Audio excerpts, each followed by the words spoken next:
Hello, fourth grade friends. We're gonna jump into another math lesson now.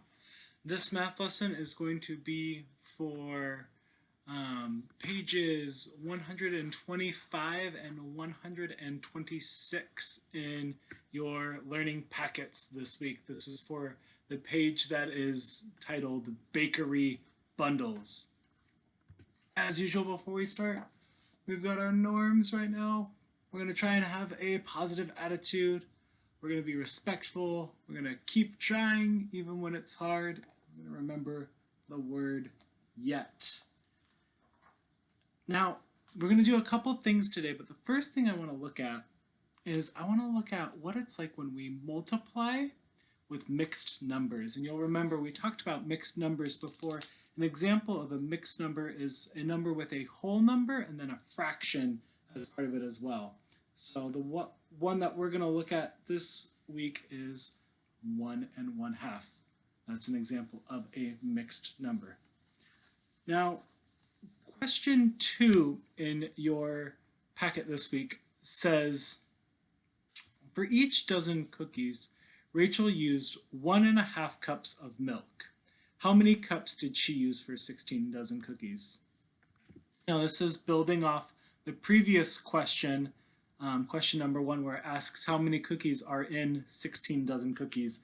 But now we're trying to figure out how much she used, or how much milk she used in each dozen of cookies, and then in her 16 dozen cookies altogether as well. And one thing we can do is we can multiply using a mixed number. In this case, we're multiplying by 1 1/2 because we're trying to figure out how many cups of milk she used when each dozen or each 12 cookies has 1 1/2 cups of milk. So I want to look at what happens when we multiply by a mixed number, and I'm going to give you a different example problem that we solve together so you can see what happens when we're multiplying with a mixed number. So let's look at this instead. Let's look at 14 times 1 1/2, or 14 groups of 1 1/2.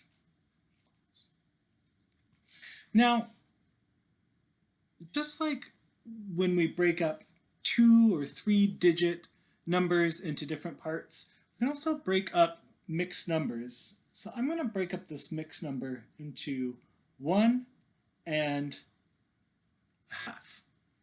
because those can come together and form 1 1/2. And then from there I can do some multiplying. If I wanted to, I could break up this 14, but I'm feeling good with 14, so I'm going to just keep 14 as 14. Now what I want to do is I want to do some multiplication, and I need to multiply 14 by 1. And I also need to multiply 14 by 1/2. And then once I figured out what those two multiplication problem answers are, then I'll add those two products together to get my answer. So if we take a look at 14 times 1, well, you guys already know any number times 1 is that number. So that's going to stay 14. So that one, really quick and easy. But let's take a closer look at 14 times 1/2. Now, I could read this as 14 times 1/2, or I could also think of it as half of 14. You guys know that we can read multiplication problems that way, and so now all of a sudden, instead of trying to do 14 times 1/2 and do multiplication, I can think to myself, well, I already know what half of 14 is. I'll give you guys a second to think about that. Yeah, answer is 7. Now that I've got these two products, I can add those together. 14 plus 7 is 21.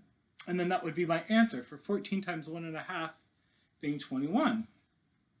And you can do this with any fraction, any mixed number.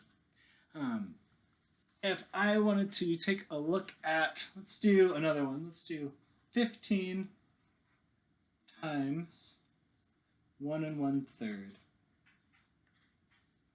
I'll break that apart again the same way I did the last problem. I'm thinking about this as 1 being, or 1 and 1/3 as being 1 and 1/3. And then I'll multiply 15 by both of these. And once I have the product of both of those, I'll add them together. So exact same thing I did last time. 15 times 1, that's going to be 15. And now this is a little bit different. Instead of finding half, this time I'm finding 1/3. And I'm going to tell you guys something.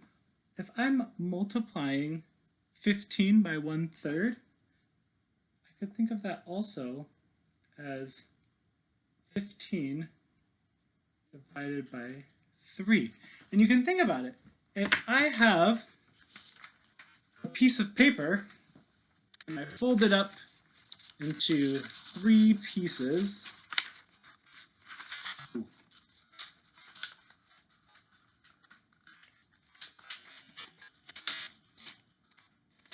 got 1/3, 2/3, and 3/3 right here.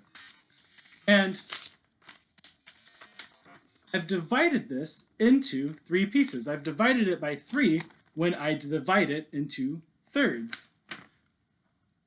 So if I'm finding 1/3 of 15, I can also think of it as 15 divided by 3, and then that will be, again, 15 broken into 3 equal size groups. You can think about it. That's going to be 5. So then I can take those 2 products, add them together. My answer is 20. So that's one way we can multiply with a mixed number. Real fast, I do want to look at a couple other problems and clarify some questions you might have on other questions for the bakery bundles. Question number 3 says, a customer ordered 28 cupcakes. What are all the different rectangular arrangements Rachel could use to package the cupcakes? Use labeled sketches to show the possible arrangements below. And this is something we've done before, where we are creating rectangular drawings and we are writing what the dimensions are. And those dimensions are going to be our multiple pairs. So thinking about this problem asked if they ordered 28 cupcakes, you want to be asking yourself, what multiples make 28? So an example, 28 times 1. And then you could draw a really long, skinny rectangle that has a length of 28 and a width of 1. Could do another one. I'll give you one more example. 14 times 2. Not quite as skinny or as long. Dimension of 2 and 14. So you can figure out some of the rest of the dimensions that you can create when you multiply 2 numbers together to create 28 and draw some sketches of them with those dimensions. The last thing I want to talk about is question number 4. Rachel's assistant says that 3/5 cup of oil is more than 2/3 cup of oil. Is he correct? Explain your reasoning. And we've talked about comparing fractions before. Some of you might want to use the strategy where we think about benchmarks and how close that fraction is to another number. So some of you are looking at this and you're thinking to yourself, well, if I have 3/5 cup of oil, I know that that is 2/5 away from 1 whole. Whereas with 2/3, that is 1/3 away from 1 whole. And then you can look at comparing 1/3 and 2/5, and some of you were really good with this style of thinking about fractions when we talked about them earlier this year, and you can look at just this and know which one is going to be bigger. But I want to show you another way. When we're comparing fractions, and look at 3/5 and 2/3. And what we want to do is we want to find what's called a common multiple for our denominators, or we want our denominators to be the same so that we can compare them. So what I'm going to do is I'm going to look at my denominators. I've got fifths and thirds.